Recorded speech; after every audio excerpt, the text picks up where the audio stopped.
once again to our channel. In this video we will discuss about biology. हट के topic रहने वाला है आज कंप्लीट। हम वैसे कॉमर्स से रिलेटेड, बिजनेस से रिलेटेड बात करते रहते हैं, लेकिन आज बात करेंगे बायोलॉजी, कॉमर्स नहीं, साइंस।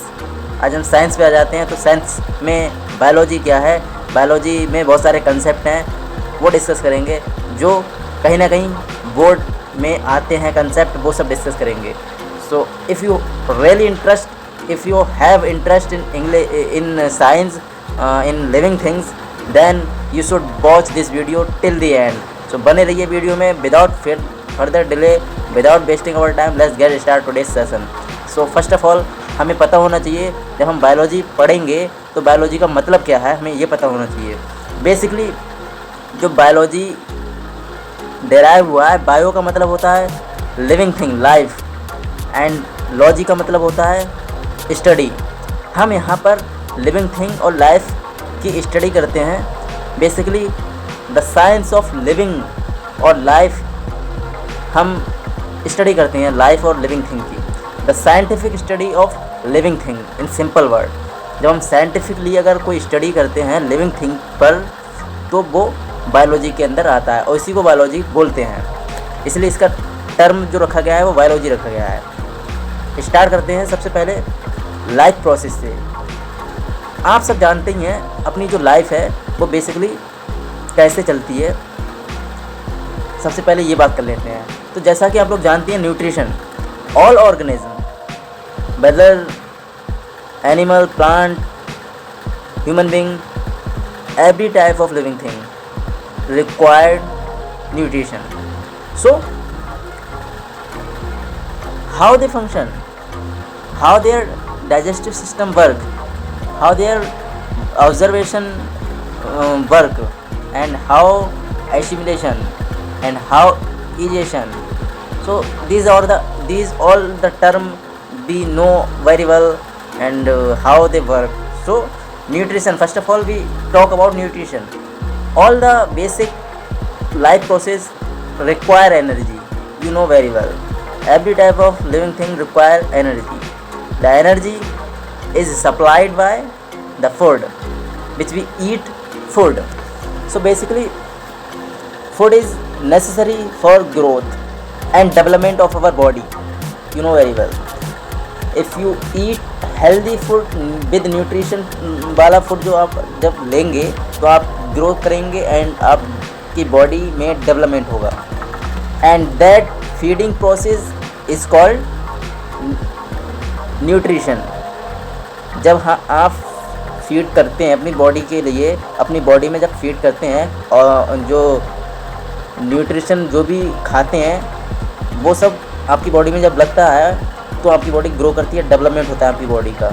अगर आपको वीडियो बाकी अगर रियली अगर पसंद आए तभी आप सब्सक्राइब करना मेरे चैनल के लिए and hit the like button कर लिए, वरना ना भूलना। In simple like, share and subscribe करना ना भूलना। So back to our topic. There are various types of food stuff in the basis of environment, in our environment. तो basically energy food की बात करें तो एनर्जी फूड में basically carbohydrate basically लोग लेते हैं, कार्बोहाइड्रेट वाले food, fat and body building.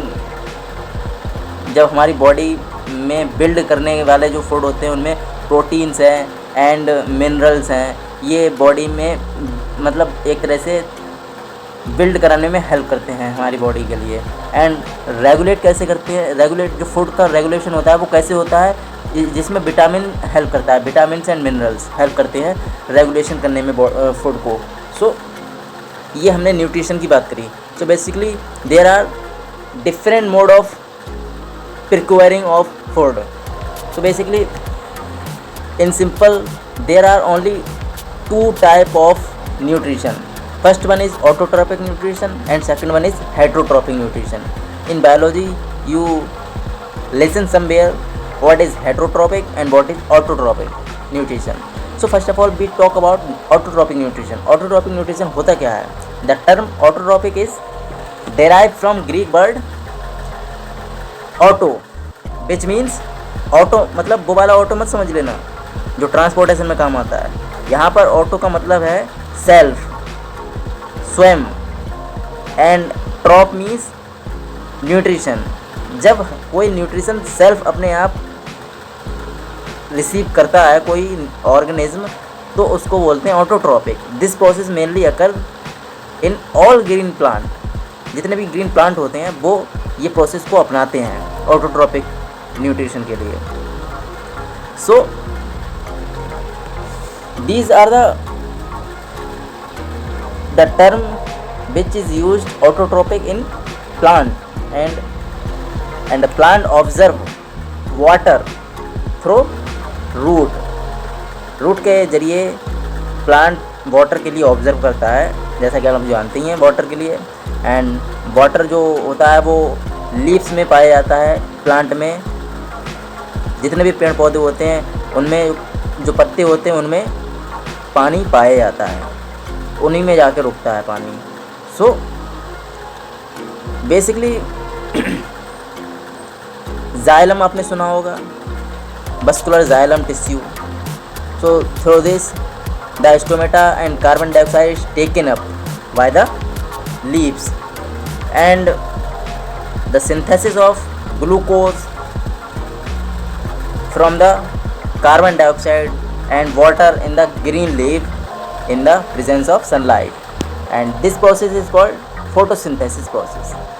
If I talk about photosynthesis process की जो इक्वेशन है, रिएक्शन है, अगर उसकी बात करें तो आपने सुना होगा कहीं ना कहीं जब आप 10th क्लास में हैं, अगर होंगे या अभी अगर 10th क्लास में हैं, तो ये बेसिकली आपके लिए बहुत हेल्पफुल होगा ये सेशन, जिसमें फोटोसिंथेसिस की जो प्रोसेस है वो आपको पता होना चाहिए। एग्ज़ाम में आता है 6CO2 + 12H2O जब मिल के रिएक्ट होता है तो क्या बनाता है, C6H12O2 + 6O2 रिलीज़ कर देता है, 6O2 + H2O, जिसमें सनलाइट और क्लोरोफिल की बहुत ज़्यादा मेन इम्पोर्टेंस रहता है, यहाँ पर रोल रहता है। सो ये प्रोसेस होती है फोटोसिंथेसिस की। वहीं अगर हम हेटरोट्रॉपिक की बात करें तो हेटरोट्रॉपिक न्यूट्रिशन क्या होता है। हेटरोट्रॉपिक मीन्स हेटरो का मतलब होता है डिफरेंट एंड ट्रॉप का मतलब होता है न्यूट्रिशन। डिफरेंट मीन्स के माध्यम से कह सकते हैं न्यूट्रिशन लिया जाता है हेटरोट्रॉपिक न्यूट्रिशन में, ऑर्गेनिज्म देते हैं डिफरेंट मीन्स के माध्यम से, जिसमें all green and non green plant like fungi and bacteria are heterotrophic. So all these directly or indirectly depend upon autotroph for nutrition, because thus हम conclude कर सकते हैं यहाँ पर heterotroph are consumer. Basically heterotroph are consumer and heterotroph are either saprophyte or parasite. और अगर हम बात करें सैप्रोफाइट की, जब हमने बात करी ली है, तो सैप्रोफाइट न्यूट्रिशन होता क्या है। सैप्रोफाइट न्यूट्रिशन जो है वो डेराइव हुआ है ग्रीक वर्ड सैप्रो। सैप्रो का मतलब होता है रोटन एंड फाइट का मतलब होता है प्लांट, एंड सैप्रोफाइट डिकम्पोज हो जाता है डेड एंड ऑर्गेनिक मैटर के द्वारा एंड रिलीज़ करता है जूस के लिए। तो बेसिकली यही होता है सैप्रोफाइट न्यूट्रिशन। एग्जाम्पल के तौर पे बात करें तो मशरूम आपने सुना होगा, ये सैप्रोफाइट का एग्जांपल है मशरूम। भाई अगर पैरासाइट की बात करें तो पैरासाइट जो बर्ड है वो डेराइव हुआ है ऑर्गेनिज्म से। पैरासाइट एक ऑर्गेनिज्म की तरह होता है जो डिपेंड करता है, जो एंटायरली न्यूट्रिशन पे उसका लाइफ डिपेंड करती है। एंड एग्जांपल की बात करें तो पैरासाइट में आपने कसकटा एक प्लांट सुना होगा। कसकटा एक प्लांट होता है, वो पैरासाइट होता है एक तरह से। सो इन सिंपल ऑटोट्रॉपिक और हेटरोट्रॉपिक जो और न्यूट्रिशन होते हैं वो ऑटोट्रॉपिक में सेल्फ अपने आप खाना बनाते हैं और हेटरोट्रॉपिक में दूसरे पर डिपेंड रहते हैं। नाउ हम बात कर लेते हैं फोटोसिंथेसिस की। फोटोसिंथेसिस एक ऐसी प्रोसेस होती है और हम कह सकते हैं एक ऐसी बायोलॉजिकल प्रोसेस होती है जहाँ पर जो प्लांट होते हैं वो खाना बनाते हैं। ग्रीन प्लांट खाना बनाते हैं स्वयं अपने आप, केमिकल सब्सटेंस जिसमें प्रोवाइड कराते हैं कुछ nutrient with the help of water and light and water के माध्यम से वो खाना बनाते हैं प्लांट जो होते हैं। अब यहाँ पर 3-4 चीज़ों का बहुत बड़ा रोल रहता है फोटोसिंथेसिस प्रोसेस में एक पेड़ प्लांट जो होता है उसमें जो रूट होती हैं उसमें पानी जाता है और लीव्स के माध्यम से लाइट, जो पौधा होता है वो लाइट लेता है, एक तरह से सन से जो रेज आती हैं वो पेड़ में लीव्स के ज़रिए जाती हैं और उससे एनर्जी पेड़ बनाता है। और पूरी की पूरी जो प्रोसेस होती है वो लीव्स में ही रहती है, पत्ते के ज़रिए वो खाना बनाता है। पत्ते में क्या क्या होता है? वाटर होता है, स्टार्च होता है, प्रोटीन होता है, सेलुलोज होता है एंड अदर शुगर होते हैं बहुत सारे पत्ते के अंदर, कार्बोहाइड्रेट होता है, H2O, सब लीव में पाया जाता है, लीव्स में, पेड़ के पत्ते में पाया जाता है और पत्ते से ही वो खाना बनाता है। तो ये होती है टोटल ओवरऑल, मैंने सिंपल भाषा में बताने की कोशिश करी फोटोसिंथेसिस प्रोसेस, जहाँ पर मेन काम रहता है पानी और लाइट का और तीसरा पेड़ होना चाहिए। तो ये होती फोटोसिंथेसिस प्रोसेस। एक चीज़ हमने मिस कर दी, क्लोरोफिल भी पाया जाता है लीव्स में। क्लोरोफिल एक ऐसी ग्रीन पिगमेंट होती है जो ग्रीन प्लांट में पाई जाती है, क्लोरोफिल। सो फोटोसिंथेसिस प्रोसेस कंप्लीट करने के लिए हमें कौन कौन से कंपोनेंट की रिक्वायरमेंट होती है, जहाँ पर हमें रहती है कार्बन डाइऑक्साइड, वहाँ पर प्रेजेंट रहता है जब पेड़ खाना बनाते हैं, वाटर, क्लोरोफिल एंड लाइट, ये चीज़ें होनी चाहिए जब पेड़ खाना बनाता है। तो so basically in short, if I talk about life process, then there are certain life processes which are essential for various kind of activities found only in living organism. Remember this thing, only present in living organism. Life always present in living organism. The energy is required for these processes. Solar energy always here converted into chemical energy and by plant, and this energy is stored in cells for its further use so that they grow after that. Animals basically directly or indirectly depend on plants for their food and energy, and green plant procure energy through photosynthesis, and green plant are also autotroph. अभी मैंने just बताया जो green plant जितने भी होते हैं वो autotroph nutrition अपनाते हैं, ऑटोट्रॉफ सिस्टम से काम करते हैं। And some plant are heterotroph, कुछ प्लांट हेटरोट्रॉफ होते हैं। The animal like herbivorous, carnivorous, omnivorous, कई तरह के जो एनिमल्स होते हैं तो वो हर तरह का उनका पैटर्न होता है खाना खाने का। कुछ हर्बीवोरस होते हैं, कुछ कार्निवोरस होते हैं, कुछ ओमनिवोरस होते हैं। जो हेटरोट्रॉफ प्लांट होते हैं उनमें मैंने एग्जांपल रखा था सेप्रोफाइट एंड पैरासाइट, ये हेटरोट्रॉपिक होते हैं। So basically nutrition involve ingestion,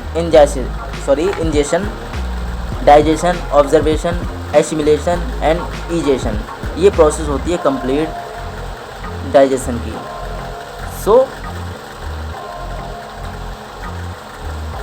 now we talk about respiration. What is respiration? In biology, this is the basic term. The respiration is defined as the intake of fresh air, moral content of oxygen. जितनी ज़्यादा से ज़्यादा आप oxygen contain करके रखेंगे उतनी ज़्यादा आप में क्षमता होगी ऑक्सीजन रिलीज़ और रिसीव करने की। सो exchange of oxygen and carbon dioxide take place in the respiratory organ, and this part of respiratory organ is called external respirating or breathing. Basically the oxygen combined with glucose in cell to release energy which is used for various metabolic activities. If I talk about animals, basically then animals derive energy from the food they eat, and the food is digested to glucose and other simpler compound. It is the glucose which is oxidized in oxygen in the cells to give energy rich molecules which is called ATP and carbon dioxide. अभी हमने ATP की बात करी, तो ATP की full form क्या होती है आपको पता होना चाहिए. ATP means adenosine triphosphate. ATP is stand for adenosine triphosphate and it is regarded as energy currency in our body. Basically ATP is the energy power of our in our body. एक तरह से ATP store करता है energy के लिए.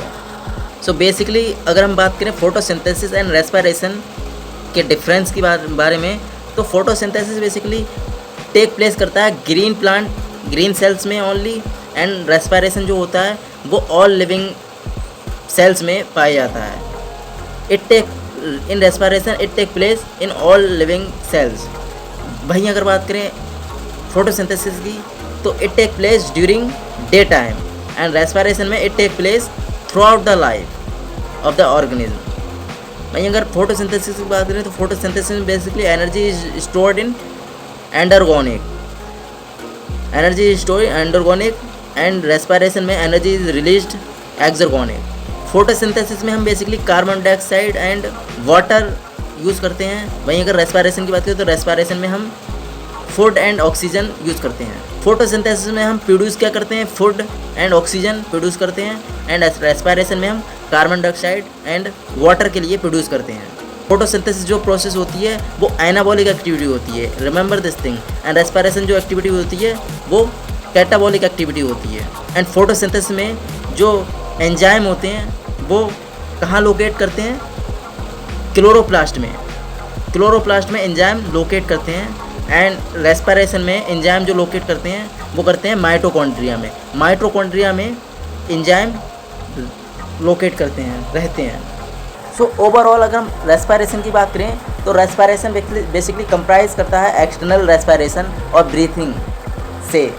And यहाँ पर internal respiration and extra cellular respiration होता है, एंड इंट्रासेलुलर रेस्पिरेशन भी होता है, माइटोकॉन्ड्रिया जिसे बोलते हैं.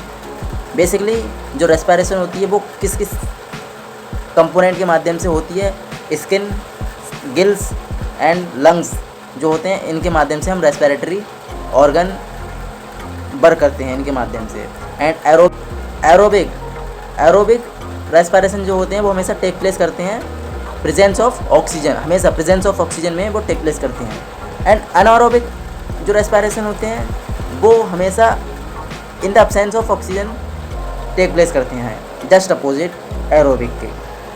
And photosynthesis and respiration are just opposite to each other. Always remember this thing. Now we talking about transportation. What is transportation? Basically transportation का मतलब होता है एक जगह से दूसरी जगह ले जाना.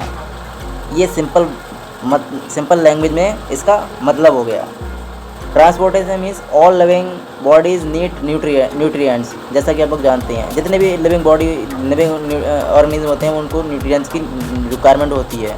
And oxygen in every cell in their body and various tissues to sustain life. The transport of different material and gases is essential both in plant as well as animal, and as well as our body also required.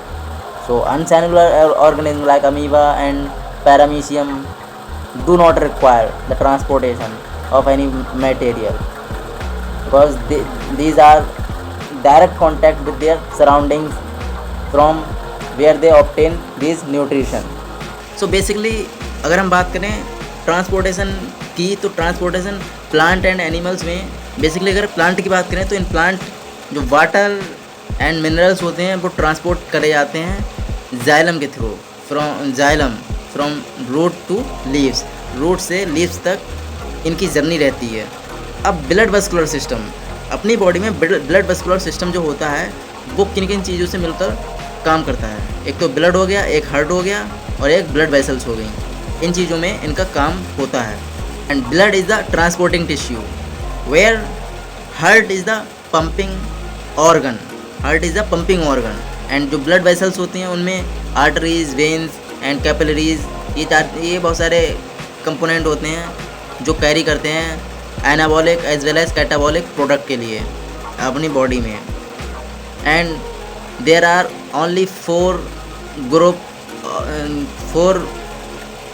Blood group, O, A positive, B and AB। तो ये group होते हैं blood के। Where A group is universal donor and AB is universal recipient and the left side of heart contain oxygenated blood and right side contain deoxygenated blood. Remember this thing. There are only 3 route of circulation of blood: systemic circulation, pulmonary circulation, hepatic portal circulation. Hepatic portal circulation, ये 3 root होते हैं circulate करने के blood के लिए। And pulse is felt as a result of heartbeat in the artery of the breast in man. arteries होती हैं सीने में, breast की जगह पर arteries मैन में। and lymph is the middleman between blood and organ। तो ओवरऑल ये हमने ट्रांसपोर्टेशन की बात करी। हम ज़्यादा डीप नहीं जा रहे हैं, आसान भाषा में समझाने की कोशिश कर रहे हैं। वीडियो अगर आपको बाकी पसंद आ रही हो तो लाइक शेयर सब्सक्राइब करना ना भूलें, जिससे कि हमें इससे मोटिवेशन मिलता है। Now we are discussing about controlling. What is controlling? तो basically controlling in biology the adjustment of vital activity of life in the organism is called coordination, और we can say controlling. The maintaining of steady internal state in an organism is called homeostasis. Always remember, plant always depend on chemical coordination, and the chemicals are called photohormones or growth hormones. Chemicals are called growth hormones or photohormones. Endocrine gland, आपने endocrine gland नाम सुना होगा, body में होती है। So basically animals की बात करें तो in animals endocrine gland pour the hormones directly into the blood, and endocrine gland and nervous system together form the integrating system. Hypothalamus and pituitary gland or pituitary body control directly and indirectly almost all the endocrine gland, and in our body neurons, nervous and nerves organ control, link and coordinate the activity of the different organ of the body. Body में different organ को कैसे neurons control करते हैं, कैसे nerve काम करती हैं, कैसे मैनेज करती हैं, कैसे कोऑर्डिनेट करती हैं, ये सब काम हमारी बॉडी में ये न्यूरॉन्स करते हैं. And nervous system is differentiated into central nervous system, जिसमें peripheral nervous system and autonomic nervous system. वहीं जो सेंट्रल नर्वस सिस्टम होता है वो दो चीज़ों से मिलकर बनता है, एक ब्रेन एक spinal cord. Brain and spinal cord से बनकर सेंट्रल नर्वस सिस्टम बनता है. इन्हीं दो चीज़ों का मेन रोल रहता है. कैसे कौन से इंस्ट्रक्शन देना है वो ब्रेन और स्पाइनल कॉर्ड काम करते, brain and spinal cord message देते हैं. हर इन्फॉर्मेशन इन्हीं दो चीज़ों के माध्यम से पता लगती है हमारे लिए, brain and spinal cord. And brain comprises fore brain and mid brain and hind brain. Fore brain, mid brain, hind brain, तीन चीज़ों से नहीं 4 चीज़ों से. अब जो मिड ब्रेन होता है वो मिड ब्रेन कंसिस्ट किससे करता है, ऑप्टिक लोब से एंड क्रूरा सेरेब्री से कंसिस्ट करता है. इन दो चीज़ों से मिलकर बनता है. एंड जो हिंड ब्रेन होता है, हिंड ब्रेन जो होता है वो फॉर्म होता है सेरेबेलम से, मेडुला से, ऑब्लोगोटा से एंड पोन्स बरोली से. ये जो कंपोनेंट होते हैं वो हमारे ब्रेन के अंदर होते हैं. And always remember, brain is the only main coordinating centre. यही कोऑर्डिनेट करता है हमारे हर इंफॉर्मेशन, कैसे कौन सा काम कैसे करना है ये ब्रेन ही डिसाइड करता है. And spinal cord is the main centre of reflex action. कहीं अगर क्विक एक्शन लेना है, क्विक डिसीजन लेना है तो उसमें स्पाइनल कॉर्ड काम करता है. स्पाइनल कॉर्ड ही इन्फॉर्म करता है ब्रेन के लिए। जब भी कोई इमरजेंसी सिचुएशन होती है तो स्पाइनल कॉर्ड इन्फॉर्मेशन देता है। That's why brain and spinal cord receive impulses and transmit impulses to the organ through the nerves जिसमें सेंसरी एंड मोटर नर्व्स होती हैं। Peripheral nervous system consist of cranial nerves जिसमें brain आता है and spinal nerves. Automatic nervous system की बात करें तो ऑटोमेटिक नर्वस सिस्टम कंट्रोल करता है इनवॉलेंट्री मूवमेंट के लिए, जिसमें इंटरनल मिश्रा आ जाते हैं। इंटरनल जो हम इनवॉलेंट्री एक्शन जो होते हैं वो सब ऑटोमेटिक नर्वस सिस्टम मैनेज करता है हमारी बॉडी में। तो ये हमने बात करी कंट्रोलिंग और कोऑर्डिनेटिंग, कैसे हमारी बॉडी में कौन कौन से फंक्शन कैसे होते हैं, ये हमने बात करी। अब अगर आपको लिविंग थिंग हमारी जो बॉडी है अगर उसकी इन्फॉर्मेशन पूरी चाहिए तो इसमें बेसिकली 2 से 3 चीज़ें बहुत मेन रहती हैं, मेन रोल रहता है बॉडी को सर्वाइव कराने के लिए, जिसमें पहला है ब्रेन, दूसरा है इंटरनल ऑर्गन जो हमारे शरीर में होते हैं। वो इंटरनल ऑर्गन की बात करें तो उनमें किडनी है एंड हार्ट है and kidney, heart, respiratory organ and digestive system, बहुत सारे ऑर्गन्स होते हैं हमारी बॉडी में जो आपको पता होना चाहिए। अगर इन सब की जानकारी आप हासिल कर लेते हैं तो बायोलॉजी में आपको लिविंग ऑर्गेनिज्म में काफ़ी हद तक नॉलेज मिल जाएगी और कैसे काम करती है हमारी बॉडी ये आपको पता होना चाहिए। सो ज़्यादा वीडियो बड़ी ना करके हम इतना ही रखते हैं आज का सेशन। अगर बाकी आपको ये वीडियो पसंद आई हो तो लाइक शेयर एंड सब्सक्राइब करना ना भूलें। मिलते हैं नेक्स्ट वीडियो में। धन्यवाद। Take care of yourself. Thank you.